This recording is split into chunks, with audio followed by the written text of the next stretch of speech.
ജ്യോതിറാവു ഫുലെ 1827-1890 ജാതിമത ചൂഷണത്തിന് വിധേയമായ സമൂഹത്തെ വിശേഷിപ്പിക്കുന്ന പദമാണ് ദളിത്.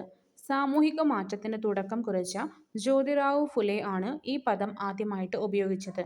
സ്ത്രീകൾ, ദളിതർ എന്നിവർക്കായി വിദ്യാഭ്യാസ സ്ഥാപനങ്ങൾ ഫുലെ സ്ഥാപിച്ചു. സാവിത്രിബായ് ഫുലെ 1831-1897 പെൺകുട്ടികൾക്കായി ഇന്ത്യയിൽ ആദ്യമായിട്ട് സ്ഥാപിച്ച പൂനെയിലെ വിദ്യാലയത്തിലെ പ്രധാന അധ്യാപികയായിരുന്നു. കൃഷിക്കാർക്കും തൊഴിലാളികൾക്കുമായിട്ട് നിശാ പാഠശാലകൾ സ്ഥാപിച്ചു. വിദ്യാഭ്യാസ മേഖലയിലെ ഇവരുടെ സമഗ്ര സംഭാവനകൾ പരിഗണിച്ച് പൂനെ യൂണിവേഴ്സിറ്റിയെ സാവിത്രിബായ് ഫുലെ പൂനെ യൂണിവേഴ്സിറ്റി എന്ന് പുനർനാമകരണം ചെയ്തു. പെരിയാർ ഇ. വി. രാമസ്വാമി നായ്ക്കർ 1879-1973 സ്വാഭിമാന പ്രസ്ഥാനത്തിന്റെ സ്ഥാപകനും ഇന്ത്യയിലെ പ്രധാന ജാതിവിരുദ്ധ സമര നായകരിൽ ഒരാളുമാണ്. സാമൂഹിക പരിഷ്കർത്താവായ ഇദ്ദേഹം ബ്രാഹ്മണാധിപത്യത്തിലൂന്നിയുള്ള സാമൂഹ്യ വിവേചനത്തിനെതിരെ നിലകൊണ്ടു. സ്ത്രീ വിദ്യാഭ്യാസത്തിന്റെ പ്രാധാന്യത്തെക്കുറിച്ച് ബോധ്യപ്പെടുത്തി പ്രവർത്തിച്ച വ്യക്തി കൂടിയായിരുന്നു പെരിയാർ.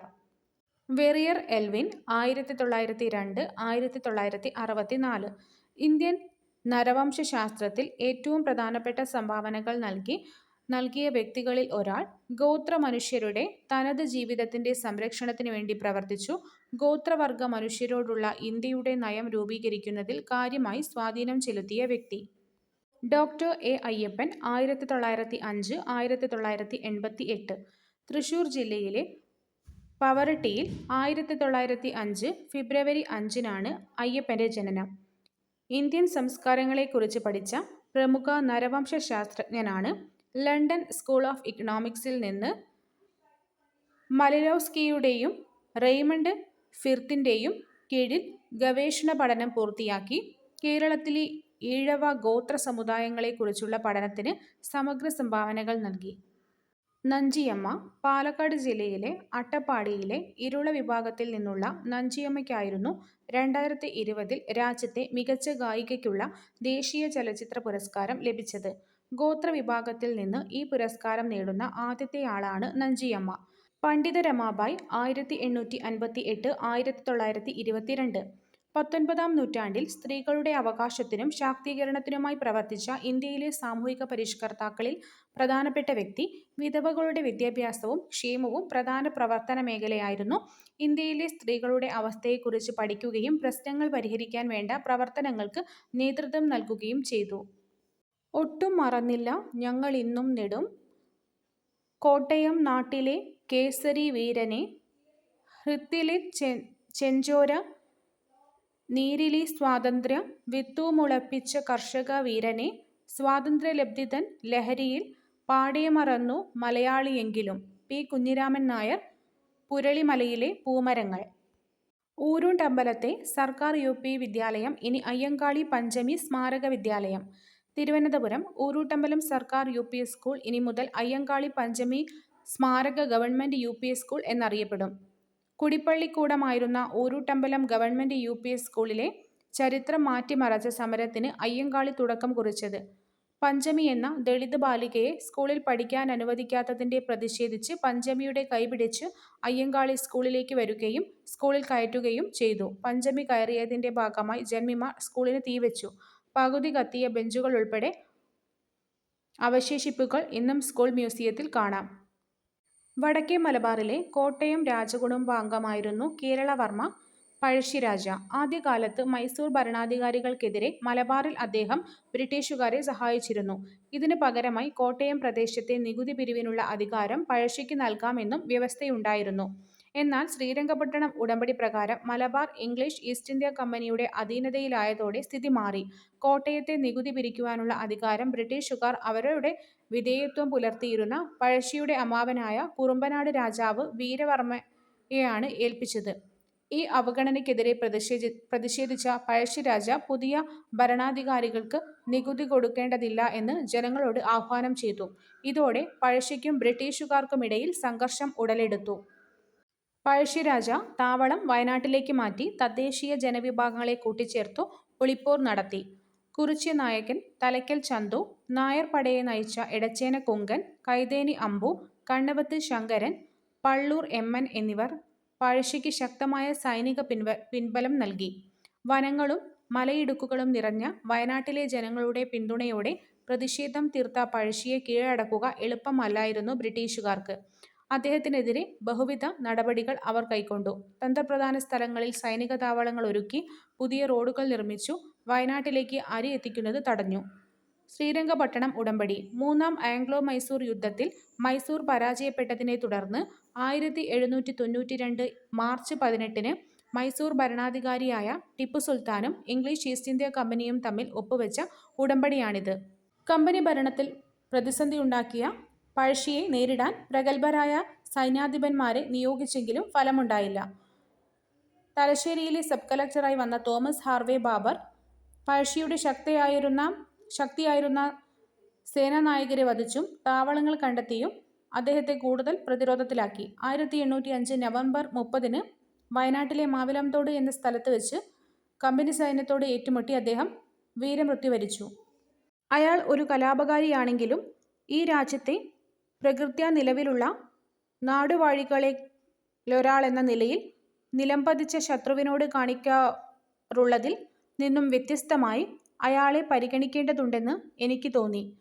പഴശ്ശിയുടെ ശരീരം ഔദ്യോഗിക ബഹുമതികളോടെ മാനന്തവാടിയിൽ സംസ്കരിച്ചതിനെക്കുറിച്ച് മലബാർ പ്രിൻസിപ്പൽ കളക്ടർ തോമസ് വാർഡന് ബാബർ എഴുതിയ കത്തിന്റെ ഒരു ഭാഗമാണിത്. 1805 ഡിസംബർ 31-ന് തിരുവിതാംകൂർ ഭരിച്ചിരുന്ന ബാലരാമവർമ്മ മഹാരാജാവിന്റെ ദളവ അഥവാ പ്രധാനമന്ത്രിയായിരുന്നു വേലുത്തമ്പി. 1805-ൽ ഇംഗ്ലീഷ് ഈസ്റ്റ് ഇന്ത്യാ കമ്പനിയും തിരുവിതാംകൂർ രാജാവും തമ്മിൽ ഒപ്പിട്ട ഒരു കരാറിലൂടെ തിരുവിതാംകൂറിന്റെ രാഷ്ട്രീയ സ്വാതന്ത്ര്യം ഇല്ലാതാവുകയും ഭരണം ബ്രിട്ടീഷ് റെസിഡന്റായ മെക്കാളെയുടെ നിയന്ത്രണത്തിലാവുകയും ചെയ്തു. ഇതോടൊപ്പം ദളവയായിരുന്ന വേലുത്തമ്പിയുടെ ഉത്തരവുകൾ മെക്കാളെ റദ്ദാക്കിയും കമ്പനിക്ക് നൽകുവാനുള്ള നികുതി കുടിശ്ശിക ഉടൻ അടച്ചുതീർക്കാൻ നിർബന്ധം പിടിച്ചും വേലുത്തമ്പിയും ബ്രിട്ടീഷുകാരുമായുള്ള സംഘർഷത്തിനിടയാക്കി. കൊച്ചിയിലെ പ്രധാനമന്ത്രിയായ പാലിയത്തച്ചനും മെക്കാളയിൽ നിന്ന് സമാന അനുഭവം നേരിട്ടു. വേലുത്തമ്പി പാലിയത്തച്ചനുമായി രഹസ്യധാരണയിൽ ഏർപ്പെടുകയും തിരുവിതാംകൂറിന്റെയും കൊച്ചിയുടെയും സംയുക്ത സൈന്യം കൊച്ചിയിലെ മെക്കാളെയുടെ ക്യാമ്പ് ആക്രമിക്കുകയും ചെയ്തു. എന്നാൽ ഈ ആക്രമണങ്ങളിൽ നിന്ന് മെക്കാളെ രക്ഷപ്പെടുകയാണുണ്ടായത്. 1809 ജനുവരി 11-ന് തിരുവിതാംകൂറിലെ കുണ്ടറയിൽ വെച്ച് ഒരു വിളംബരത്തിലൂടെ ബ്രിട്ടീഷ് ആധിപത്യത്തിനെതിരെ സായുധ സമരത്തിനൊരുങ്ങാൻ വേലുത്തമ്പി ജനങ്ങളോട് ആഹ്വാനം ചെയ്തു. ഈ വിളംബരം കുണ്ടറ വിളംബരം എന്നറിയപ്പെടുന്നു. 1809 ജനുവരി 11-ന് തിരുവിതാംകൂർ രാജാവിന് ദളവയുടെ ഇത്തരം നീക്കങ്ങൾ ഇഷ്ടമല്ലായിരുന്നു. നാട്ടുകാരെ തന്റെ കൂടെ നിർത്തിക്കൊണ്ട് വേലുത്തമ്പി ബ്രിട്ടീഷുകാരോട് പോരാട്ടം തുടർന്നു. കമ്പനി സൈന്യത്തോട് പരാജയപ്പെടുകയും സഹചാരിയായ പാലിയത്തച്ചൻ സഖ്യത്തിൽ നിന്ന് പിന്മാറുകയും ചെയ്ത് ദളവയ്ക്ക് തിരിച്ചടിയായി. അദ്ദേഹത്തെ ദളവ പദവിയിൽ നിന്ന് രാജാവ് നീക്കം ചെയ്തു. തിരുവിതാംകൂറിന്റെയും കമ്പനിയുടെയും സംയുക്ത സൈന്യം വേലുത്തമ്പിയെ അഭയം തേടിയ മണ്ണടിയിൽ ഭവനം വളഞ്ഞപ്പോൾ വിദേശ ശക്തികൾക്ക് പിടികൊടുക്കാതെ അദ്ദേഹം മരണം വരിക്കുകയും ചെയ്തു. കുണ്ടറ വിളംബരം കൊല്ലം 948 മകരം 1. തിരുവിതാംകൂറിനെ സംരക്ഷിക്കുക എന്ന് അവകാശപ്പെടുന്ന ബ്രിട്ടീഷുകാർ നാടിനെ കൊള്ളയടിക്കുകയാണെന്നും ഇവർ തുടർന്നാൽ നാട് നശിക്കുമെന്നും ഇവർക്കെതിരെ രാജഭക്തരും ദേശസ്നേഹികളും ആയുധമെടുത്ത് പോരാട്ടത്തിന് തയ്യാറാകണമെന്നുമാണ് ഈ വിളംബരത്തിലൂടെ തിരുവിതാംകൂറിലെ ദളവയായ വേലുത്തമ്പി ആഹ്വാനം ചെയ്തത്. ബ്രിട്ടീഷ് റെസിഡന്റായ മെക്കാളെ കൊച്ചിയുടെ ആഭ്യന്തര കാര്യങ്ങളിൽ ഇടപെടുന്നത് പാലിയത്തച്ചൻ എതിർത്തിരുന്നു. അതോടൊപ്പം പാലിയത്തച്ചന്റെ ശത്രുവിൽ മെക്കാളെ അഭയം നൽകിയതും പ്രശ്നം രൂക്ഷമാക്കി. തുടർന്നാണ് തിരുവിതാംകൂറിലെ ദളവയായ വേലുത്തമ്പിയുമായി ചേർന്ന് പാലിയത്തച്ചൻ ബ്രിട്ടീഷുകാർക്കെതിരെയുള്ള പോരാട്ടം ആരംഭിച്ചത്. ബ്രിട്ടീഷുകാരോട് ശക്തമായി ചെറുത്തുനിന്നെങ്കിലും ഒടുവിൽ അദ്ദേഹത്തെ ബ്രിട്ടീഷുകാർ മദിരാശിയിലേക്ക് നാടുകടത്തി. കൊച്ചി രാജ്യത്തെ പാലിയം എന്ന നായർ തറവാട്ടിലെ കാരണവന്മാരാണ് പാലിയത്തച്ചൻ എന്ന് വിളിക്കുന്നത്. പാലിയത്തച്ചന്മാർ കൊച്ചി രാജ്യത്തിലെ മന്ത്രിമുഖ്യൻ അഥവാ പ്രധാനമന്ത്രി എന്ന സ്ഥാനം വഹിച്ചു പോന്നു. വയനാട്ടിലെ ഗോത്രവിഭാഗങ്ങളാണ് കുറിച്യരും കുറുമ്പരും. കലാപത്തിൽ പഴശ്ശിയെ സഹായിച്ചിരുന്ന ഇവരെ പിന്നീട് ബ്രിട്ടീഷുകാർ ശത്രുക്കളായാണ് കണ്ടത്.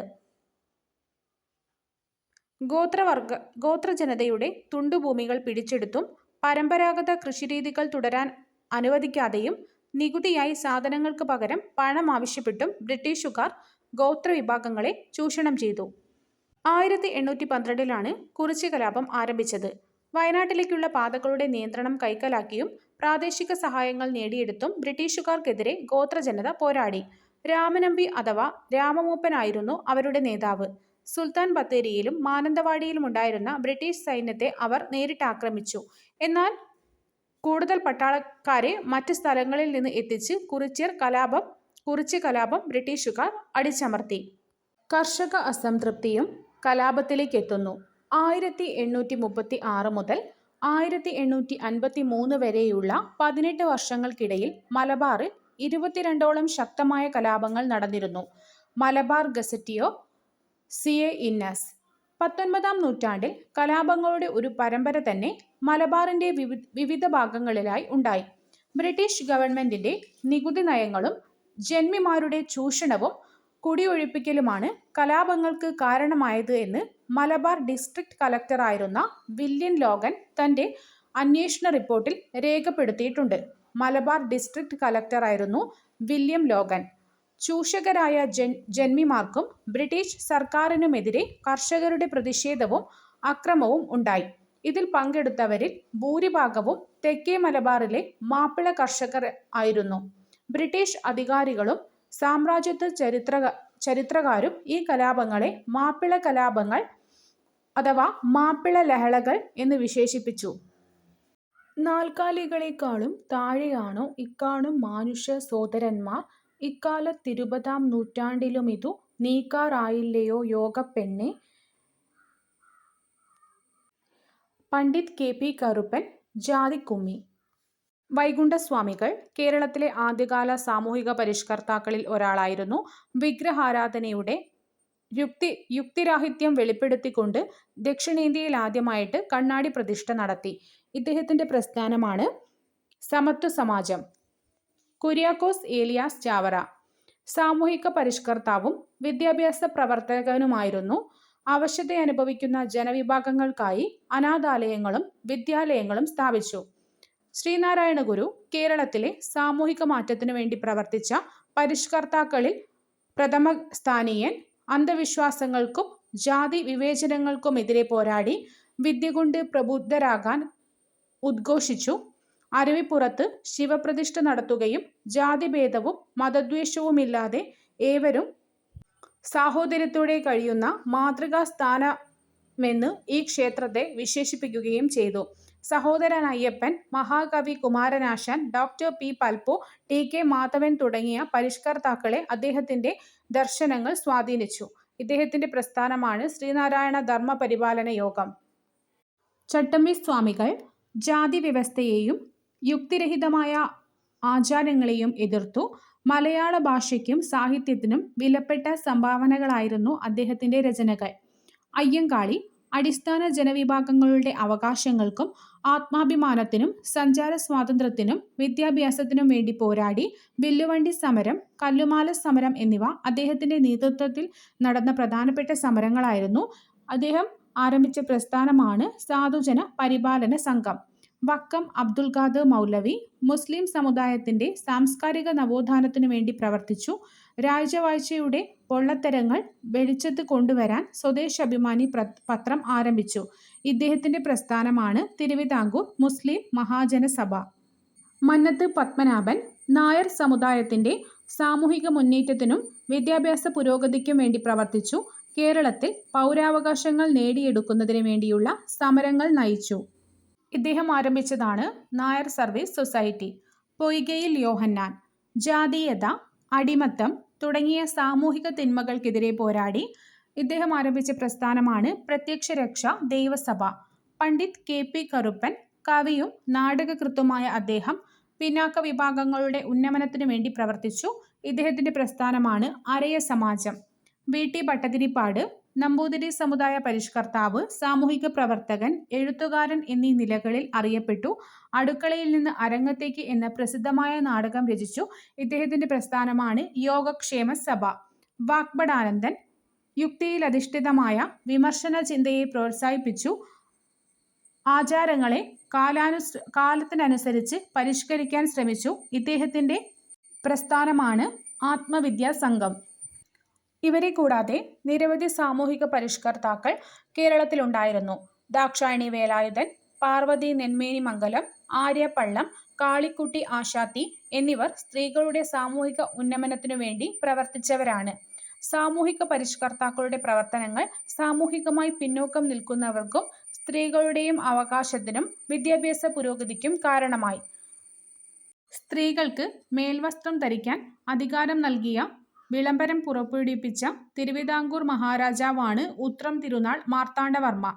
തെക്കൻ തിരുവിതാംകൂറിലെ ചാന്നാർ സമുദായത്തിലെ സ്ത്രീകൾക്ക് ഉയർന്ന വിഭാഗം എന്ന് കരുതപ്പെട്ടിരുന്ന സ്ത്രീകളെ പോലെ മേൽവസ്ത്രം ധരിക്കുവാനുള്ള അവകാശമുണ്ടായിരുന്നില്ല. ക്രിസ്ത്യൻ മിഷനറിമാരുടെ പിന്തുണയോടെ പൊതുസ്ഥലങ്ങളിൽ മേൽമുണ്ട് ധരിച്ച് പ്രത്യക്ഷപ്പെട്ട ചാന്നാർ സ്ത്രീകളെ ഉയർന്ന വിഭാഗമെന്ന് കരുതപ്പെടുന്നവർ ആക്രമിക്കുകയും അവരുടെ മേൽമുണ്ട് വലിച്ചു കീറുകയും ചെയ്തു. തുടർന്ന് തെക്കൻ തിരുവിതാംകൂറിൽ പലയിടങ്ങളിലും കലാപം പൊട്ടിപ്പുറപ്പെട്ടു. 1859 ജൂലൈ 26 ചാന്നാർ സ്ത്രീകൾ മാറുമറയ്ക്കുന്നതിനുള്ള നിയന്ത്രണങ്ങൾ ഒഴിവാക്കിക്കൊണ്ട് തിരുവിതാംകൂർ മഹാരാജാവ് കൽപ്പന പുറപ്പെടുവിപ്പിച്ചു. വൈക്കം സത്യാഗ്രഹം. കേരള ദേശീയ പ്രസ്ഥാനം ശക്തമാകുന്ന വേളയിൽ സഞ്ചാര സ്വാതന്ത്ര്യത്തിനു വേണ്ടി കേരളത്തിൽ നടന്ന പ്രധാന സമരമാണ് വൈക്കം സത്യാഗ്രഹം. വൈക്കം ക്ഷേത്രത്തിനു ചുറ്റുമുള്ള റോഡിലൂടെ താഴ്ന്നതെന്ന് ഗണിക്കപ്പെട്ടിരുന്ന ജനവിഭാഗങ്ങളെ സഞ്ചരിക്കാൻ അനുവദിച്ചിരുന്നില്ല. ഈ വിവേചനത്തിനെതിരെ 1924 മാർച്ച് 30 സത്യാഗ്രഹം ആരംഭിച്ചു. T. K. Madhavan, K. Kelappan, K. P. Kesava Menon എന്നിവരാണ് ഈ സത്യാഗ്രഹം നയിച്ചത്. ദേശീയ ശ്രദ്ധയാകർഷിച്ച വൈക്കം സത്യാഗ്രഹം മഹാത്മാഗാന്ധിയുടെ മധ്യസ്ഥതയിലാണ് അവസാനിപ്പിച്ചത്. 1925 നവംബർ 23 ക്ഷേത്രത്തിന്റെ 3 വശങ്ങളിൽ കൂടിയുള്ള റോഡുകൾ കിഴക്കേ നടയിലേക്കുള്ള 2 പാതകൾ ഒഴികെ ഹിന്ദുമതത്തിലെ എല്ലാ വിഭാഗങ്ങൾക്കും തുറന്നുകൊടുത്തു. സവർണജാഥ. വൈക്കം സത്യാഗ്രഹത്തോടുള്ള ഐക്യദാർഢ്യം പ്രകടിപ്പിക്കുന്നതിന് വേണ്ടി മന്നത്ത് പത്മനാഭന്റെ നേതൃത്വത്തിൽ വൈക്കത്ത് നിന്ന് തിരുവനന്തപുരത്തേക്ക് ജാഥ സംഘടിപ്പിച്ചു. ഇതാണ് സവർണജാഥ.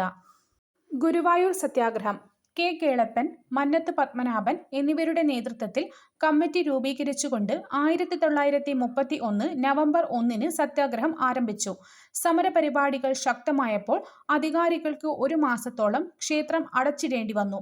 സമരത്തിന്റെ വോളണ്ടിയർ ക്യാപ്റ്റനായ എ. കെ. ഗോപാലനെയും പി. കൃഷ്ണപിള്ളയെയും സത്യാഗ്രഹത്തെ എതിർത്തവർ ക്രൂരമായി മർദ്ദിച്ചു. കെ. കേളപ്പൻ ക്ഷേത്രത്തിനു മുൻപിൽ മരണം വരെ ഉപവാസം തുടങ്ങിയതോടെ അനേകം ആളുകളാണ് ഇതിന് പിന്തുണയുമായി നാനാദേശങ്ങളിൽ നിന്നും എത്തിയത്. ഒടുവിൽ ഗാന്ധിജിയുടെ നിർദ്ദേശപ്രകാരമാണ് ഉപവാസം അവസാനിപ്പിച്ചത്. പ്രവേശനത്തെക്കുറിച്ച് പൊതുജനങ്ങളുടെ അഭിപ്രായം അറിയുവാൻ പൊന്നാനി താലൂക്കിൽ കോൺഗ്രസ് ഒരു ജനഹിത പരിശോധന നടത്തിയപ്പോൾ ഭൂരിപക്ഷം പേരും ഇതിനെ പിന്തുണയ്ക്കുകയും ചെയ്തു. ഇങ്ങനെ സമസ്ത ഹിന്ദുക്കൾക്കും ക്ഷേത്രപ്രവേശനത്തിന് അനുകൂലമായൊരു അന്തരീക്ഷം സൃഷ്ടിക്കാൻ ഗുരുവായൂർ സത്യാഗ്രഹത്തിന് സാധിച്ചു. ആധുനിക കാലത്തെ മഹാത്ഭുതം. 1936 നവംബർ 12 തിരുവിതാംകൂർ ഭരണാധികാരിയായിരുന്ന ചിത്തിര തിരുനാൾ ബാലരാമവർമ്മ ക്ഷേത്രപ്രവേശന വിളംബരം പുറപ്പെടുവിച്ചു. ഇതിലൂടെ തിരുവിതാംകൂറിലെ ക്ഷേത്രങ്ങൾ എല്ലാ വിഭാഗം ഹിന്ദുക്കൾക്കും തുറന്നുകൊടുത്തു. ഗാന്ധിജി ഈ വിളംബരത്തെ ആധുനിക കാലത്തെ മഹാത്ഭുതം എന്ന് വിശേഷിപ്പിച്ചു. പാലിയം സത്യാഗ്രഹം. അയിത്തോച്ചാടനത്തിനായി കേരളത്തിൽ നടന്ന മറ്റൊരു സമരമായിരുന്നു 1947-48 പാലിയം സത്യാഗ്രഹം. കൊച്ചിയിലെ ചേന്നമംഗലത്തെ പാലിയത്തച്ഛൻ്റെ വസതിക്ക് മുന്നിലെ റോഡിലൂടെ കടന്നുപോകാൻ അരികുവൽക്കരിക്കപ്പെട്ടിരുന്ന ജനവിഭാഗങ്ങൾക്ക് വിലക്കായിരുന്നു. ഈ പ്രശ്നത്തെ ചൊല്ലി രാഷ്ട്രീയ കക്ഷികളും സമുദായ സംഘടനകളും ഒത്തുചേർന്ന് നടത്തിയ സമരമാണ് പാലിയം സത്യാഗ്രഹം. സി. കേശവൻ ഉൾപ്പെടെയുള്ളവർ നേതൃത്വം നൽകിയ സത്യാഗ്രഹത്തെ നേരിടാൻ സർക്കാർ അറസ്റ്റും മർദ്ദനമുറകളും പ്രയോഗിച്ചു. 1948 കൊച്ചിയിലെ മുഴുവൻ ക്ഷേത്രങ്ങളും ജാതിഭേദമന്യേ എല്ലാവർക്കുമായി തുറന്നുകൊടുക്കപ്പെട്ടതോടെ പാലിയം റോഡിലൂടെയുള്ള സഞ്ചരിക്കുവാനുള്ള നിയന്ത്രണം ഇല്ലാതായി. 1930 ഉപ്പു സത്യാഗ്രഹത്തിന്റെ ഭാഗമായി നടന്ന ജാഥയിൽ ആലപിക്കാൻ അംഷി നാരായണപിള്ള എഴുതിയ വരികളാണ് വരിക വരിക സഹചരെ സഹന സമര സമയമായി. സത്യാഗ്രഹികൾ ഗാനം ആലപിച്ചതും മുദ്രാവാക്യം മുഴക്കിയതും പയ്യന്നൂർ കടപ്പുറത്തേക്ക് ജാഥയായി നീങ്ങി. വഴിനീളെ ആയിരക്കണക്കിന് ജനങ്ങൾ അവർക്ക് സ്വീകരണം നൽകി. കേരളത്തിൽ ദേശീയ പ്രസ്ഥാനം എത്രമാത്രം ഊർജ്ജസ്വലമായി എന്നതിൻ്റെ ഒരു ഉദാഹരണമാണ് ഇത്. കേരളത്തിലേതുപോലെ തന്നെ ദേശീയ തലത്തിലും കോൺഗ്രസിൽ ശ്രദ്ധേയമായ മലയാളി സാന്നിധ്യമായിരുന്നു സി ശങ്കരൻ നായരും ബാരിസ്റ്റർ ജി.പി. പിള്ളയും. മലബാർ. കേരളത്തിലെ ഇതര പ്രദേശങ്ങളെ അപേക്ഷിച്ച് മലബാറിൽ ദേശീയ പ്രസ്ഥാനം കൂടുതൽ കരുത്തുറ്റതായിരുന്നു.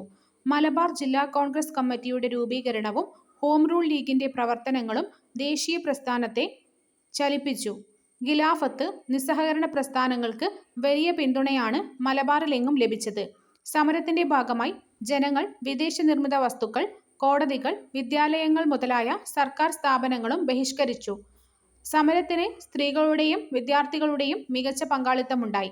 C Kunhirama Menon, K Kelappan, U Gopala Menon, K P Kesava Menon, Muhammad Abdul Rahman Sahib, E Moidu Maulavi, Moyyarath Sankaran തുടങ്ങിയവരായിരുന്നു പ്രധാന നേതാക്കൾ.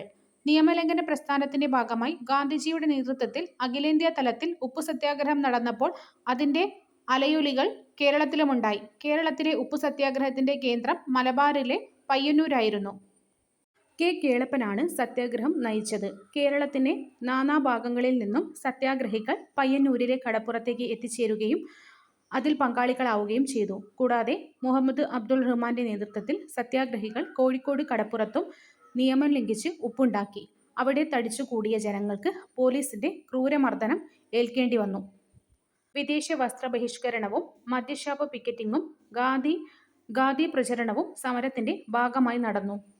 ഗാന്ധിജി കേരളത്തിൽ. 1920 ഗാന്ധിജിയും മൗലാന ഷൗക്കത്ത് അലിയും നിസ്സഹകരണ ഖിലാഫത്ത് സമരത്തിന്റെ പ്രചരണാർത്ഥം കോഴിക്കോട് എത്തി. ഗാന്ധിജിയുടെ ആദ്യ കേരള സന്ദർശനമായിരുന്നു ഇത്. ഇന്ത്യക്കാർ വ്യത്യസ്ത മതസ്ഥരെങ്കിലും നമ്മുടെ മാതൃഭൂമിയുടെ സന്തതികളാണെന്നും നമ്മുടെ സുഖദുഃഖങ്ങൾ ഒന്നാണെന്നും പ്രശ്നങ്ങൾ ഒന്നാണെന്നും നേതാക്കൾ ഉദ്ബോധിപ്പിച്ചപ്പോൾ അത്യാവേശത്തോടെയാണ് ജനങ്ങൾ അത് സ്വീകരിച്ചത്. മലബാർ കലാപം. മലബാറിലെ ബ്രിട്ടീഷ് വിരുദ്ധ ജന്മിവിരുദ്ധ പ്രക്ഷോഭമായിരുന്നു മലബാർ കലാപം. നിസ്സഹകരണ ഖിലാഫത്ത് സമരത്തോടൊപ്പം നേരത്തെ തന്നെ മലബാറിൽ സജീവമായിരുന്നു കുടിയാൻ പ്രസ്ഥാനവും ചേർന്നപ്പോൾ അത് മലബാർ കലാപമായി പരിണമിച്ചു. 1921 ഏറനാട്, വള്ളുവനാട്, പൊന്നാനി താലൂക്കുകളിലായാണ് കലാപം വ്യാപിപ്പിച്ചത്. ജന്മിമാരുടെ, ഗവൺമെന്റ് ഉദ്യോഗസ്ഥരുടെയും കലാപത്തിലേർപ്പെട്ട കർഷകരുമുൾപ്പെടെ നിരവധി പേർക്ക് ജീവഹാനി സംഭവിച്ചു. മലബാർ സ്പെഷ്യൽ പോലീസിനെയും പട്ടാളത്തെയും ഉപയോഗിച്ച് ബ്രിട്ടീഷ് ഗവൺമെന്റ് കലാപം അടിച്ചമർത്തി. മലബാർ കലാപത്തിന് നേതൃത്വം നൽകിയവരായിരുന്നു ആലി മുസ്ലിയാർ, വാരിയൻകുന്നത്ത് കുഞ്ഞഹമ്മദ് ഹാജി, എം പി നാരായണ മേനോൻ എന്നിവർ. വാഗൺ കൂട്ടക്കൊല. മലബാർ കലാപകാലത്തുണ്ടായ ദാരുണ സംഭവമാണിത്. ബ്രിട്ടീഷ് പോലീസ് ഓഫീസർ ഹിച്ച്കോക്കിന്റെ മേൽനോട്ടത്തിൽ 100ഓളം തടവുകാരെ തിരൂരിൽ നിന്ന് മലബാറിന് പുറത്തുള്ള ജയിലിലേക്ക് കൊണ്ടുപോകാൻ കാറ്റും വെളിച്ചവും കടക്കാത്ത ചരക്ക് തീവണ്ടിയിൽ കയറ്റി. യാത്രാമധ്യേ ശ്വാസം മുട്ടി വായുവോ കുടിക്കാൻ ഒരിറ്റ് വെള്ളമോ കിട്ടാതെ ബോഗിയിൽ വെച്ച് ഇവർ മരണമടഞ്ഞു.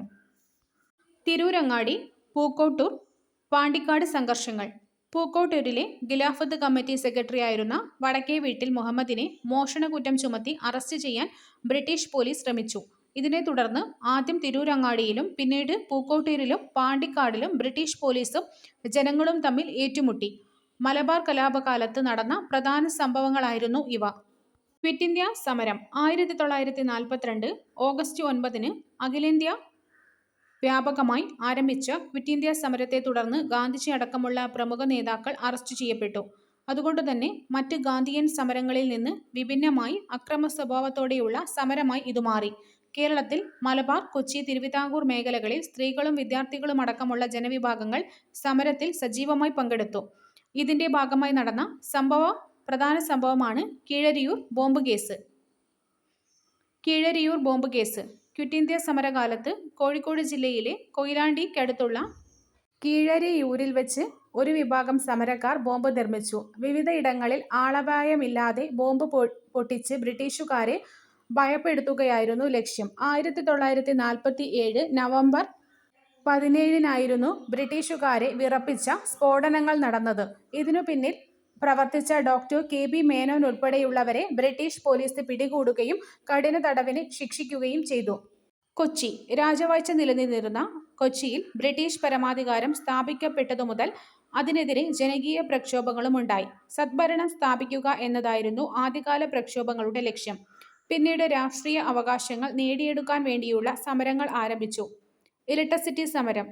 തൃശൂരിലെ വൈദ്യുതി വിതരണ ചുമതല ഒരു സ്വകാര്യ കമ്പനിയെ ഏൽപ്പിക്കാൻ കൊച്ചിയിലെ ദിവാനായ RK ഷൺമുഖം ചെട്ടി തീരുമാനിച്ചു. ഇതിനെതിരെ 1936 ജനകീയ പ്രക്ഷോഭമുണ്ടായി. സമരത്തെ ഗവൺമെന്റ് അടിച്ചമർത്തിയെങ്കിലും ജനങ്ങളെ പ്രക്ഷോഭരംഗത്തിറക്കാൻ ഈ സമരം സഹായകരമായി.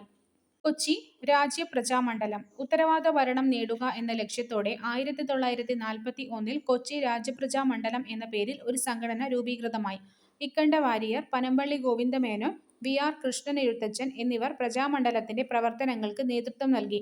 ഉത്തരവാദ ഭരണം ലഭിക്കുന്നതിനു വേണ്ടി ദേശവ്യാപകമായി സമരം നടത്താൻ തീരുമാനിക്കുകയും 1946 ജൂലൈ 29 ഉത്തരവാദ ഭരണ ദിനമായിട്ട് ആചരിക്കുകയുമുണ്ടായി. പിൽക്കാലത്ത് പ്രജാമണ്ഡലം ഇന്ത്യൻ നാഷണൽ കോൺഗ്രസിൽ ലയിച്ചു. ഇക്കണ്ട വാരിയർ പ്രധാനമന്ത്രിയായി കൊച്ചിയിൽ ആദ്യ കോൺഗ്രസ് മന്ത്രിസഭ അധികാരമേറ്റു. ഇക്കണ്ട വാരിയർ പ്രധാനമന്ത്രിയായി കൊച്ചിയിൽ ആദ്യത്തെ കോൺഗ്രസ് മന്ത്രിസഭ അധികാരമേറ്റു. തിരുവിതാംകൂർ. തിരുവിതാംകൂറിലെ ജനങ്ങളുടെ രാഷ്ട്രീയ ബോധത്തെ തട്ടിയുണർത്തിയ ആദ്യകാല പ്രക്ഷോഭങ്ങളായിരുന്നു മലയാളി മെമ്മോറിയലും ഈഴവ മെമ്മോറിയലും. മലയാളി മെമ്മോറിയൽ. തിരുവിതാംകൂറിലെ സർക്കാർ ജോലികളിൽ തിരുവിതാംകൂറുകാർക്ക് മതിയായ പ്രാതിനിധ്യം വേണമെന്ന ആവശ്യം. 1891 ജനുവരി 1 ഈ ആവശ്യം ഉന്നയിച്ച് ജനങ്ങൾ ഒപ്പിട്ട നിവേദനം മഹാരാജാവിന് സമർപ്പിച്ചു. നേതൃത്വം നൽകിയത് GP പിള്ള. ഈഴവ മെമ്മോറിയൽ. സർക്കാർ സർവീസിൽ ഈഴവ സമുദായത്തിന് മതിയായ പ്രാതിനിധ്യം നൽകണമെന്ന് ആവശ്യം. 1896 സെപ്റ്റംബർ 3 ഈഴവ സമുദായ അംഗങ്ങൾ ഒപ്പിട്ട നിവേദനം മഹാരാജാവിന് നൽകി. നേതൃത്വം കൊടുത്തത് ഡോക്ടർ P. പൽപു. നിവർത്തനം. സിവിൽ നിയമലംഘനത്തിൽ നിന്നും നിസ്സഹകരണത്തിൽ നിന്നും വേർതിരിച്ചു കാണിക്കാനാണ് പ്രക്ഷോഭത്തെ നിവർത്തനം എന്ന് വിശേഷിപ്പിച്ചത്. ഈ പേര് നൽകിയത് IC ചാക്കോ എന്ന ഭാഷാ പണ്ഡിതനാണ്. തിരുവിതാംകൂറിൽ നടന്ന ശക്തമായ ഒരു രാഷ്ട്രീയ പ്രക്ഷോഭമായിരുന്നു 1932 നിവർത്തന പ്രക്ഷോഭം. ക്രിസ്ത്യൻ, മുസ്ലിം, ഈഴവ വിഭാഗക്കാർ രാഷ്ട്രീയ സമിതി രൂപീകരിച്ച് സംയുക്തമായാണ് പ്രക്ഷോഭം നയിച്ചത്. സർക്കാർ ഉദ്യോഗങ്ങളിലും നിയമസഭയിലും ജനസംഖ്യാനുപാതികമായി സംവരണം വേണമെന്നായിരുന്നു ആവശ്യം. C. Kesavan, NV Joseph, PK Kunju എന്നിവർ പ്രക്ഷോഭത്തിന് നേതൃത്വം നൽകി. തിരുവിതാംകൂറിന്റെ ഉത്തരവാദ ഭരണത്തിന് വേണ്ടിയുള്ള പ്രവർത്തനങ്ങൾ നടന്നത് തിരുവിതാംകൂർ സ്റ്റേറ്റ് കോൺഗ്രസിന്റെ ആഭിമുഖ്യത്തിലായിരുന്നു. പട്ടം താണുപിള്ളയായിരുന്നു തിരുവിതാംകൂർ സ്റ്റേറ്റ് കോൺഗ്രസിന്റെ ആദ്യ പ്രസിഡന്റ്. സ്വദേശാഭിമാനി പത്രം. വക്കം അബ്ദുൽ ഖാദർ മൗലവിയുടെ ഉടമസ്ഥതയിലുണ്ടായിരുന്ന സ്വദേശാഭിമാനി പത്രത്തിന്റെ പത്രാധിപരായിരുന്നു K. രാമകൃഷ്ണപിള്ള. സർക്കാരിന്റെ തെറ്റായ നയങ്ങളെയും അഴിമതികളെയും പത്രത്തിലൂടെ അദ്ദേഹം തുറന്നെഴുതി. തിരുവിതാംകൂർ ദിവാനായിരുന്ന P. രാജഗോപാലാചാരിയെ നിശിതമായി വിമർശിച്ചുകൊണ്ട് ഒരു ലേഖന പരമ്പര അദ്ദേഹം പ്രസിദ്ധപ്പെടുത്തി. ഇതിനെ തുടർന്ന് രാമകൃഷ്ണ പിള്ളയെ തിരുവിതാംകൂറിൽ നിന്ന് നാടുകടത്തുകയും സ്വദേശാഭിമാനി പത്രം നിരോധിക്കുകയും ചെയ്തു. Congress socialist party. സോഷ്യലിസ്റ്റ് ആശയങ്ങളിൽ തൽപരരായ കോൺഗ്രസ് പ്രവർത്തകർ 1934 K. കേളപ്പന്റെ അധ്യക്ഷതയിൽ കോഴിക്കോട്ട് വെച്ച് യോഗം ചേർന്നു. ഇന്ത്യൻ നാഷണൽ കോൺഗ്രസിനുള്ളിൽ ഒരു കോൺഗ്രസ് സോഷ്യലിസ്റ്റ് പാർട്ടി രൂപീകരിക്കാൻ അവർ തീരുമാനിച്ചു. P. Krishnapillai, EM Sankaran Namboodiripad, AK Gopalan എന്നിവരാണ് ഈ വിഭാഗത്തെ നയിച്ചത്. കോൺഗ്രസ് സോഷ്യലിസ്റ്റ് പാർട്ടിയുടെ നേതൃത്വത്തിൽ നിരവധി കർഷക സമരങ്ങൾ കേരളത്തിലുണ്ടായി. പുന്നപ്ര വയലാർ സമരം. തിരുവിതാംകൂർ ദിവാനായിരുന്ന CP രാമസ്വാമി അയ്യരുടെ സ്വേച്ഛാധിപത്യത്തിനെതിരെയും ഉത്തരവാദ ഭരണം സ്ഥാപിക്കുന്നതിനു വേണ്ടിയുമായിരുന്നു ഈ സമരം. ആലപ്പുഴയിലെ പുന്നപ്രയിലും വയലാറിലും നടന്ന സമരമായതിനാൽ ഇത് പുന്നപ്ര വയലാർ സമരം എന്നും അറിയപ്പെടുന്നു.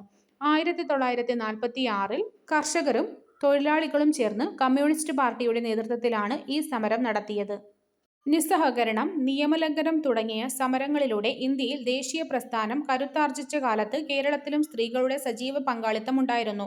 ഗാന്ധിജിയുടെ ഉപദേശം ഉൾക്കൊണ്ട് ഉപ്പുനിർമ്മാണം, വിദേശവസ്ത്ര ബഹിഷ്കരണം, ഖാദി വസ്ത്രങ്ങൾ നെയ്തെടുത്ത് ഉപയോഗിക്കുക എന്നീ പ്രവർത്തനങ്ങളിൽ സ്ത്രീകൾ സജീവമായി.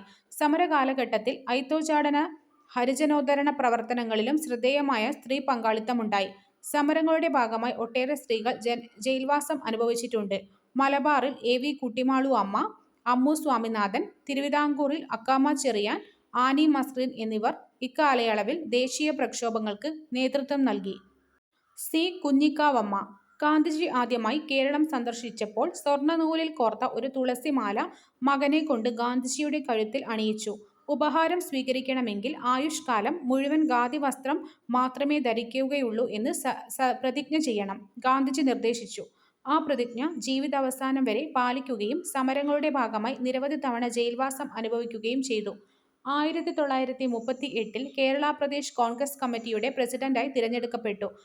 ഐക്യ കേരള കൺവെൻഷൻ നടന്നത് 1947 തൃശൂരിലാണ്. 1921 ഒറ്റപ്പാലത്ത് നടന്ന അഖില കേരള പ്രവിശ്യാ സമ്മേളനത്തിൽ മലബാർ, കൊച്ചി, തിരുവിതാംകൂർ എന്നിവിടങ്ങളിൽ നിന്നുള്ള പ്രതിനിധികൾ പങ്കെടുത്തു. 1947 ഐക്യ കേരള കൺവെൻഷൻ. അഖില കേരള പ്രവിശ്യാ സമ്മേളനം 1921 ഒറ്റപ്പാലം. 1928 ജവഹർലാൽ നെഹ്റുവിന്റെ അധ്യക്ഷതയിൽ ചേർന്നതാണ് പയ്യന്നൂർ കോൺഗ്രസ് സമ്മേളനം. പയ്യന്നൂർ കോൺഗ്രസ് സമ്മേളനത്തിൽ ഭാവിയിൽ സ്വതന്ത്ര ഭാരതത്തിന്റെ ഭരണഘടനയ്ക്ക് രൂപം കൊടുക്കുമ്പോൾ കേരളത്തെ ഒരു പ്രത്യേക സംസ്ഥാനമായി പുനഃസംഘടിപ്പിക്കണമെന്ന് ആവശ്യപ്പെട്ടു.